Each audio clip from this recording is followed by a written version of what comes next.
Car car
granite చేసి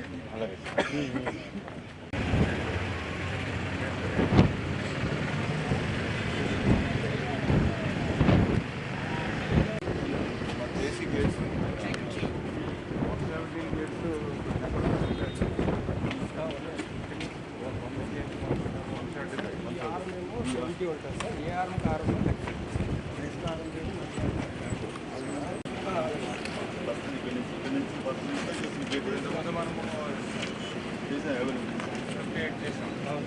ఎక్కడ చేసామంటే ఈ ఆరంలోనే మనం ఒక 20 గేట్స్ చేసాం సార్. ఇప్పుడు ఈ ఆరంలో ఒక 50 గేట్స్ చేస్తాం.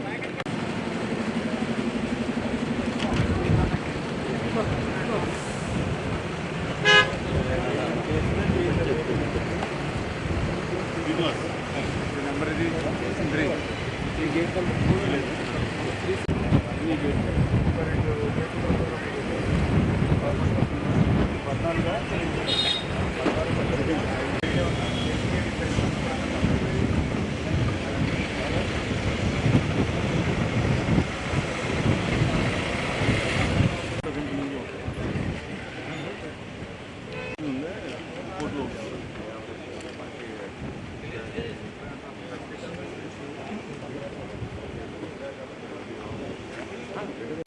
మొత్తం 50 మార్చారు కొత్తగా ఉంది చేసింది. మొత్తం 50 మార్చారు.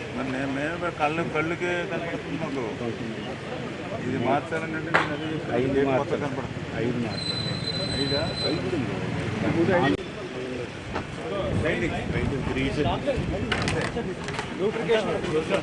ఎవరు చేశారు? అప్పుడు ఈ గేట్లు ఎవరు చేశారు?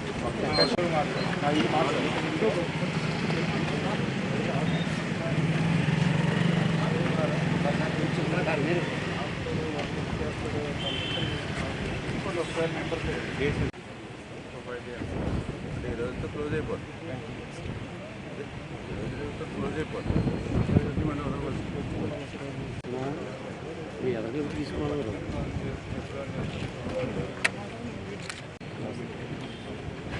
ఇలా పెట్టుకుని ఇప్పుడు ఇది చెక్ చేసుకుంటాం.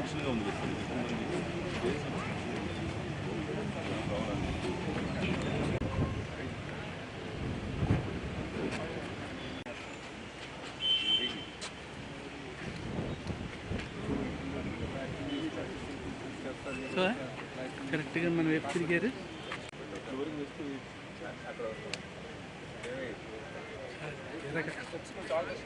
చాలే ముందుకు పెంచేస్తే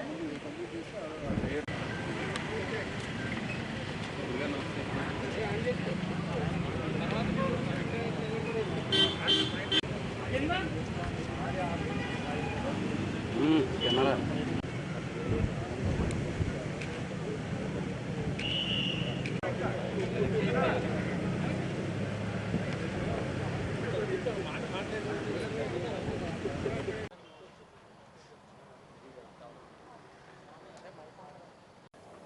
పాత్రికేయ మిత్రులందరికీ కూడా ముందుగా నమస్కారాలు తెలియజేసుకుంటూ, ఇరిగేషన్ అనేది అత్యంత కీలకమైనటువంటిది రాష్ట్ర అభివృద్ధిలో.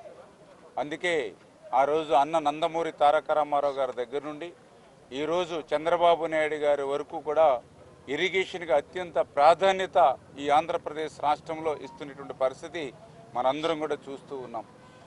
గత 5 సంవత్సరాల గొడ్డల పార్టీ పరిపాలన మాకు 18,000 కోట్ల బిల్లులు బకాయిలు వారసత్వంగా మా ఇరిగేషన్ శాఖకి ఇచ్చినటువంటి పరిస్థితి. వెంటిలేటర్ మీద ఉన్నటువంటి ఆర్థిక స్థితిని మాకు వారసత్వంగా ఇచ్చినటువంటి పరిస్థితి.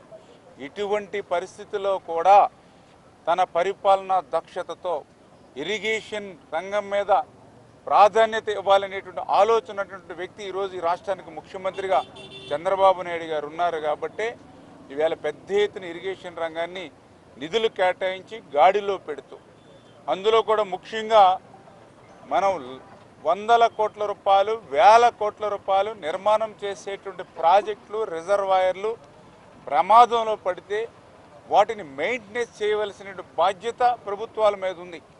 దురదృష్టం, గత 5 సంవత్సరాల గొడ్డల పార్టీ ఈ యొక్క ప్రాజెక్టులు కానీ రిజర్వాయర్లు కానీ భద్రతను గాలికి వదిలేసినటువంటి పరిస్థితి.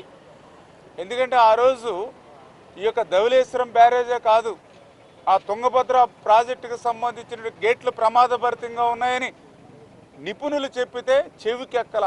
దాని ఫలితం 2024 ఆ రోజు మీరందరూ కూడా చూశారు. 19వ గేటు తుంగభద్ర కొట్టుకుపోయినటువంటి పరిస్థితిలో రిజర్వ్లో ఉన్నటువంటి 105 టీఎంసీల నీరు కిందకి వెళ్ళిపోయేటువంటి స్థితిలో కర్ణాటక ప్రభుత్వం సైతం చేతులు ఎత్తేస్తే పంటను వదులుకోవాల్సిందే అని ఆ ప్రభుత్వం కూడా రైతులకి తెలియజెప్తే చంద్రబాబు నాయుడు గారు కన్నం నాయుడు గారిని పంపించి ఆ 19వ గేటుని దేశ చరిత్రలో వాటర్ ఫ్లో ఉండగా గేటును మళ్ళీ పునర్నిర్మాణం చేసి 80 టీఎంసీల నీటిని కాపాడినటువంటి చరిత్ర మన కూటమి ప్రభుత్వానికి.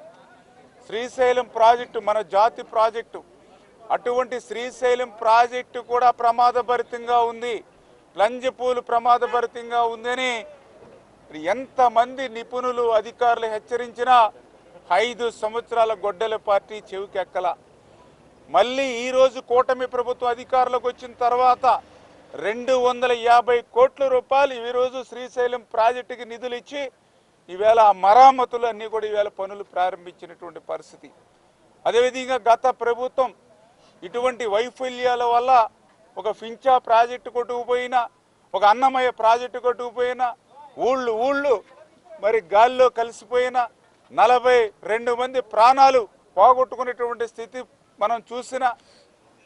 ఇటువంటి స్థితికన్నిటికీ కూడా భవిష్యత్తులో ఉండకూడదనేటువంటి ఆలోచనతో ఈవేళ ఈ ప్రభుత్వం వచ్చిన తర్వాత గుండ్లగమ్మ గేట్లు కూడా మనమే మళ్ళీ పూర్తి చేసినటువంటి పరిస్థితి మనందరం కూడా చూస్తూ ఉన్నాం. అందులో భాగంగానే ఈరోజు ధవళేశ్వరం బ్యారేజ్. మీ అందరికీ తెలుసు, ధవళేశ్వరం అంటే ఈ బ్యారేజ్ అంటే మనకు గుర్తుకొచ్చేది కాటన్ మహాశయుడు. విదేశీయుడు అయినప్పటికీ కూడా ఈరోజు గోదావరి జిల్లాల్లో ఏ గ్రామానికి వెళ్ళినా కూడా కాటన్ మహాశయుని ఒక దేవుళ్లాగా మనం పూజిస్తున్నామని అంటే ఈ యొక్క ధవళేశ్వరం బ్యారేజ్ లేకపోక ముందు ఈ గోదావరి ప్రాంతంలో తినడానికి కనీసం తిండి కూడా లేనిటువంటి స్థితిలో తేగలు, దుంపలు, తాటికాయలు, కలగదుంపలు తిని బతికేటువంటి పరిస్థితి. ఒక్కొక్కసారి అవి కూడా లేకపోతే బంకమట్టిలో పెరుగు కలుపుకుని తిన్నటువంటి స్థితి ఆ రోజు గోదావరి జిల్లాలో ఉన్నటువంటి పరిస్థితి. ఆ స్థితిలో కాటన్ మహాశయుడు ధవళేశ్వరం బ్యారేజీ కట్టిన తర్వాతే ఈవేళ 2 పూటలు ఇక్కడ అన్నం తింటూ ఉన్నాం, 2 పంటలు పండించుకోగలుగుతున్నాం. గోదావరి జిల్లాలు పచ్చగా ఉన్నాయని అంటే ఆ కాటన్ మహాశయుడు పుణ్యం. మరి అటువంటి కాటన్ మహాశయుడు కట్టినటువంటి ఈ బ్యారేజీ, ఈ యొక్క గేట్లు ప్రమాదభరితంగా ఉన్నాయి. ఈ గేట్లను కనుక రీప్లేస్మెంట్ చేయకపోతే ఈ యొక్క బ్యారేజీకి ప్రమాదం ఏర్పడితే గోదావరి జిల్లాలు ఎడారిగా మారిపోతాయని ఆ రోజు జగన్మోహన్ రెడ్డికి అధికారులు హెచ్చరించారు, నిపుణులు తెలియజేశారు. 5 సంవత్సరాలు వేసమెత్తు కూడా ఈ యొక్క ధవళేశ్వరం బ్యారేజీ గేట్ల గురించి ఆలోచన చేయలే ఆ రోజు గొడ్డల పార్టీ. అంటే ఈ ధవళేశ్వరం బ్యారేజీ గేట్ల గురించి ఆలోచన చేయలేదు అని అంటే అర్థం గోదావరి జిల్లాల ప్రజల్ని ఆలోచన చేయనటువంటి పరిస్థితి. ఎందుకంటే ఈవేళ ఈ ధవళేశ్వరం బ్యారేజీ ఉంది కాబట్టే ఈరోజు ఒక గుండెకాయలాగా ఉంది ఈ ధవళేశ్వరం బ్యారేజీ మా గోదావరి జిల్లాలకు. ఈవేళ 10 లక్షల ఎకరాలకి సాగునీరు అందిస్తుంది అంటే అది ధవళేశ్వరం బ్యారేజ్. ఈవేళ లక్షలాది మంది ప్రజలు మంచినీళ్లు తాగుతున్నాము గోదావరి జిల్లాల్లో అంటే అది ధవళేశ్వరం బ్యారేజీ. అటువంటి ధవళేశ్వరం బ్యారేజీ గేట్లు ప్రమాదంగా ఉన్నాయని చెబితే చెవికెక్కనటువంటి జగను రేపు గోదావరి జిల్లాలో తిరిగేటువంటి అర్హత ఆయనకు ఉందా అని చెప్పి మేము ప్రశ్నిస్తూ ఉన్నాం. కానీ ఈరోజు కూటమి ప్రభుత్వం అధికారంలోకి వచ్చిన తర్వాత గత ప్రభుత్వం చేసినటువంటి తప్పిదాలను సరి చేసుకుని ఏదైతే ఈ యొక్క బ్యారేజీకి సంబంధించినటువంటి గేట్లు మరి ఈవేళ 175 గేట్లు ఈ యొక్క ధవళేశ్వరం బ్యారేజీకి ఉంటే ఇక్కడ కూడా మీరు గమనించాలి, ప్రజలు కూడా ఆలోచన చేయాలి, ముఖ్యంగా గోదావరి ప్రజలు కూడా ఆలోచన చేయాలి. 175 గేట్లు ధవళేశ్వరం బ్యారేజీకి ఉంటే ఆ రోజు 2015లో చంద్రబాబు నాయుడు గారు ముఖ్యమంత్రిగా ఉండగా 32 కోట్ల రూపాయలు నిధులు ఇచ్చి ఆ రోజు 58 గేట్లు కొత్త గేట్లను ఏర్పాటు చేశాం. మళ్ళీ ఈరోజు 2026లో 150 కోట్ల రూపాయలు నిధులు ఇచ్చి మిగిలినటువంటి బ్యాలెన్స్ 117 గేట్లకి ఈవేళ కొత్త గేట్లు ఏర్పాటు చేయడానికి టెండర్లు పిలిచి వర్క్ ఆర్డర్ ఇచ్చి పనులు ప్రారంభిస్తూ ఉన్నాం.